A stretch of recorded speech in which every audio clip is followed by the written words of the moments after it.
Isipin mo ito. May mga salita na kayang magpakonek agad sa puso ng kahit sinong babae. Parang magic, di ba? Parang simpleng salita lang, pero bigla siyang magkaka-interes. Bigla siyang magkaka-curiosity. At bigla niyang mararamdaman na iba ka sa lahat ng lalaki na nakilala niya. Pero teka lang, hindi ito yung mga baduy na pick-up lines na kadalasang cringe pakinggan. Ang totoo, malakas ang epekto ng tamang salita. Kapag nasabi mo ang tamang salita sa tamang oras at tamang paraan, kaya nitong buksan ang emosyon ng isang babae. Kaya nitong bumuo ng tiwala at gumawa ng koneksyon na hindi niya basta-basta makakalimutan. Hindi mo kailangan maging sobrang smooth. Hindi mo rin kailangan gumastos ng malaki o magkunwaring ibang tao. Sa tamang salita at tamang energy, ikaw mismo ang magiging irresistible. Ngayong araw, ibabahagi ko sa iyo ang 6 na sekreto. 6 na simpleng parirala na kapag ginamit mo ng maayos, sobrang makakatulong para makabuo ka ng malakas na koneksyon sa babae. At tandaan mo, hindi lang kung ano ang sinabi ang mahalaga, kundi paano mo ito sinabi. Kaya siguraduhin mong tapusin ang video na ito, dahil yung huling phrase na ibabahagi ko, konti lang ang lalaking may lakas ng loob gamitin. Pero kapag nagawa mo, siguradong ibang level ang dating mo sa kanya. Handa ka na ba? Tara, mag-umpisa na tayo. Phrase number 1. Iba ka talaga. Gusto ko yan. Sa dami ng pwede mong sabihin sa isang babae, ito ang isa sa pinakamabisa. Iba ka talaga. Gusto ko yan. Simple lang pakinggan pero malakas ang dating. Hindi ito basta normal na puri. Hindi siya katulad ng linyang ang ganda mo o ang sexy mo na halos lahat ng babae ay naririnig na araw-araw. Ang linyang ito may halong misteryo, may lalim, may dating. Bakit? Kasi pinaparamdam mo sa kanya na may nakita kang iba sa kanya na baka hindi pa niya narinig mula sa iba. Hindi mo sinabi kung ano yun, kaya mapapaisip siya, ano kaya yung nakita niya? Ano kayang ibig niyang sabihin? At dito nagsisimula ang magic, curiosity. Kapag ang babae naging curious sa'yo, mas lalo siyang magkakaroon ng interest. Mag-iisip siya tungkol sa'yo. Magtatanong siya sa isip niya kung bakit mo yun sinabi. At habang iniisip ka niya, mas dumadagdag ang emotional connection ninyo. Kadalasan kasi, karamihan sa mga lalaki, kapag pumupuri, puro panlabas ang nakikita, ganda, katawan, forma. Pero kapag pinakita mo na may napansin kang mas malalim, na may kakaiba siyang taglay, ibang level talaga ang dating mo sa kanya. Pro tip, pag sinabi mo ang linyang ito, gawin mong natural at totoo. Huwag pilitin, huwag pabebe o scripted ang tunog. Delivery tips, sabihin mo ng may konting ngiti, yung natural lang, hindi pilit. Tumingin ka ng diretso sa mata niya, steady eye contact. Normal lang ang tono ng boses mo. Huwag mong gawing drama, pero siguraduhing ramdam niyang sincere ka. Example situation. Halimbawa, nagkukwento siya ng tungkol sa passion niya. Like mahilig siyang mag-volunteer, mag-paint, o mag-aral ng bagong skill. Dito mo pwede isingit. Alam mo, iba ka talaga. Gusto ko yan. Hindi mo na kailangang i-explain agad. Hayaan mong siya na mismo ang mag-isip kung anong aspeto ng pagkatao niya ang nakita mo. At habang iniisip niya yon, mas lalo kaniyang maaalala. Bonus tip, kung gusto mong mas tumatak, pwede mong dugtungan ng simpleng tanong. Paano mo nakuha yung attitude mo? Sa ganitong paraan, mabubuksan palalo ang usapan ninyo at mas lalalim pa ang connection nyo. Phrase number 2. Gusto ko ng babae na alam ang gusto niya. Isa sa pinakamatibay na linya na pwede mong gamitin ay gusto ko ng babae na alam ang gusto niya. Simple lang, pero malakas ang dating. Bakit? Kasi hindi lang ito basta puri, isa itong hamon. Karamihan sa mga lalaki, pagkausap ang babae, laging nagpapasikat. Laging nagpapakita ng effort para magustuhan sila. Laging nagbibigay ng generic na compliments tulad ng ang ganda mo o ang bait mo. Pero kapag sinabi mo ang gusto ko ng babae na alam ang gusto niya, iba ang epekto. Bakit gumagana ito? Kasi nagsiset ka ng standard, hindi ikaw ang naghahabol. Hindi mo sinasabing please piliin mo ako. Ang ipinapakita mo ay may sarili kang klase, may sarili kang panlasa. At para mapansin ka, dapat siya ang magpakita na pasado siya sa standards mo. Ang linyang ito rin nagpapakita ng kumpiyansa, clarity, maturity. At aminin natin, sobrang attractive sa babae ang lalaking confident at alam ang gusto niya sa buhay. Paano gamitin? Kapag tinanong ka ng isang babae, anong klase ng babae ang gusto mo?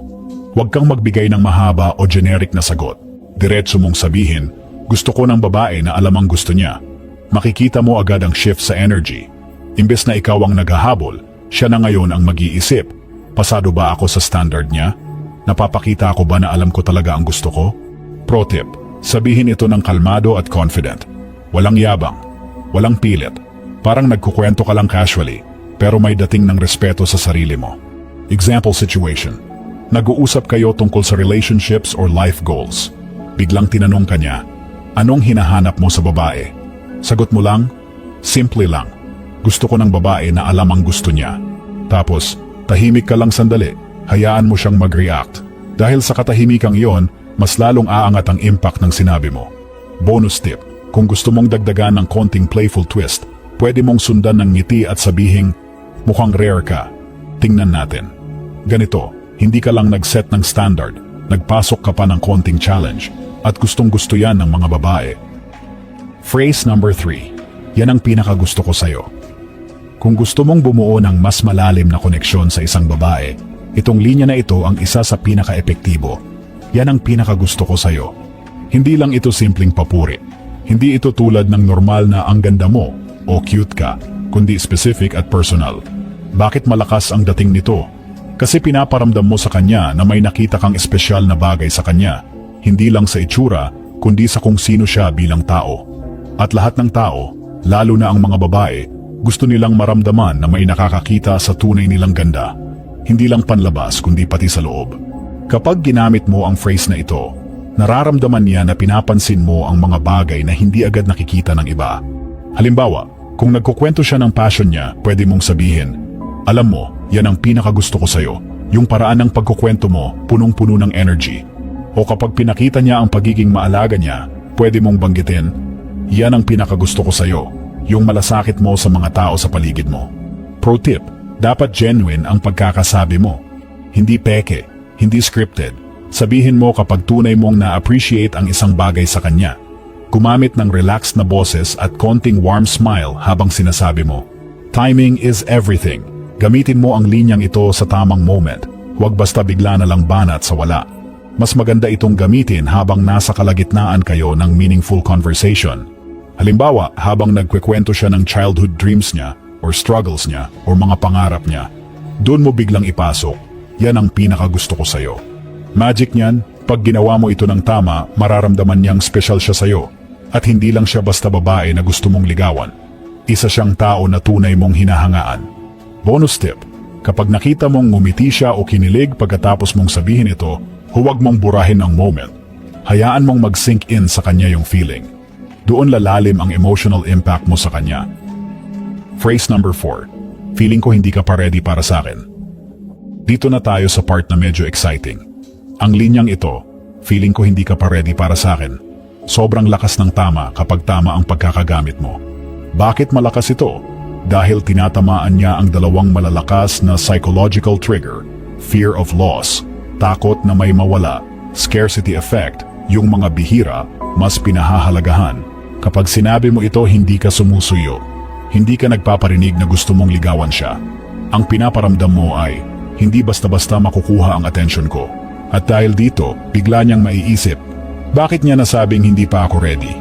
Ano bang meron sa kanya na feeling niya kailangan ko pang paghandaan? Dito nagsisimula ang curiosity at challenge, dalawang bagay na natural na nakaka-attract sa babae. Paano gamitin? Importante ang tono at timing. Tone. Playful at confident. Parang nagbibiro pero may konting seryoso. Delivery.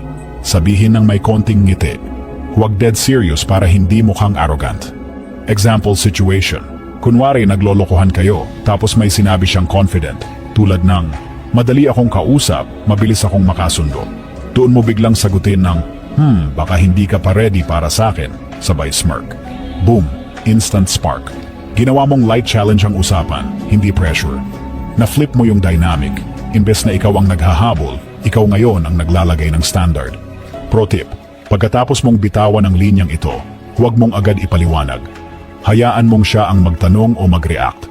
Kapag tinanong ka niya, pwede mong sagutin ng playful ulit. Secret. Baka someday malaman mo. Bonus tip. Ang susi dito ay huwag ka magpapanik sa katahimikan. Kahit tumahimik kayo sandali pagkatapos mong sabihin ito, okay lang. Mas nakakabuo pa nga ito ng tension. At tension na may kilig ang isa sa pinaka-powerful na tool sa attraction. Phrase number 5. Hindi ko sure kung kaya mo akong i-handle. Kung gusto mong panatilihing masaya at exciting ang usapan, itong linya na ito ang dapat mong gamitin. Hindi ko sure kung kaya mo akong i-handle. Bakit malakas ito? Kasi may halong confidence at playfulness. Hindi mo siya direktang pinupuri, pero pinapalabas mo na ikaw ang challenge, hindi siya. At alam mo naman, gusto ng mga babae ang konting hamon. Pag narinig niya ito, mapapaisip siya, anong meron sa kanya? Bakit hindi ko siya kaya? At dahil dito, naiintriga siya. Mas lalo siyang naiengganyo na kilalanin ka pa. Paano gamitin? Tone. Dapat light at playful, parang nagbibiro pero may dating. Delivery. Sabihin ng may konting smirk o tuksong ngiti. Hindi ito sinasabi ng seryoso na parang nagyayabang. Dapat parang kulit lang, pero may pahiwatig na confident ka sa sarili mo. Example situation. Kunwari nagtutuksuan kayo at sinabi niya, makulit ako minsan baka hindi mo kayanin. Pwede mong sagutin agad ng, hindi ko nga sure kung kaya mo akong i-handle. Sabay pilyong ngiti. Bigla mong na-flip ang dynamic. Hindi ikaw ang umaabot sa kanya, siya ngayon ang kailangang magpakitang kaya kanya. Pro tip, pag sinabi mo ito, huwag mong madaliin.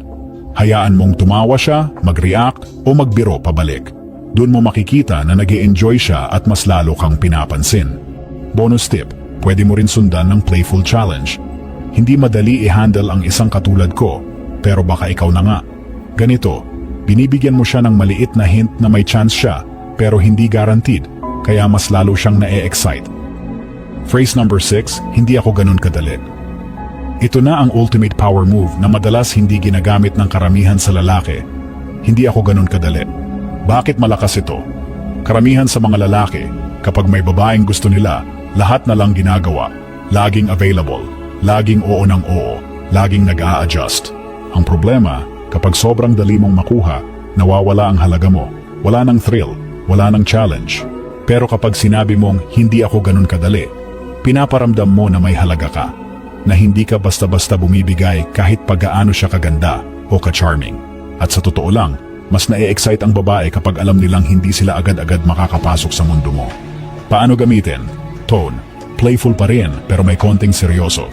Delivery. Sabihin ng may konting ngiti, parang nagpapatawa pero may hint ng katotohanan. Example situation. Kunwari, nagtutuksuhan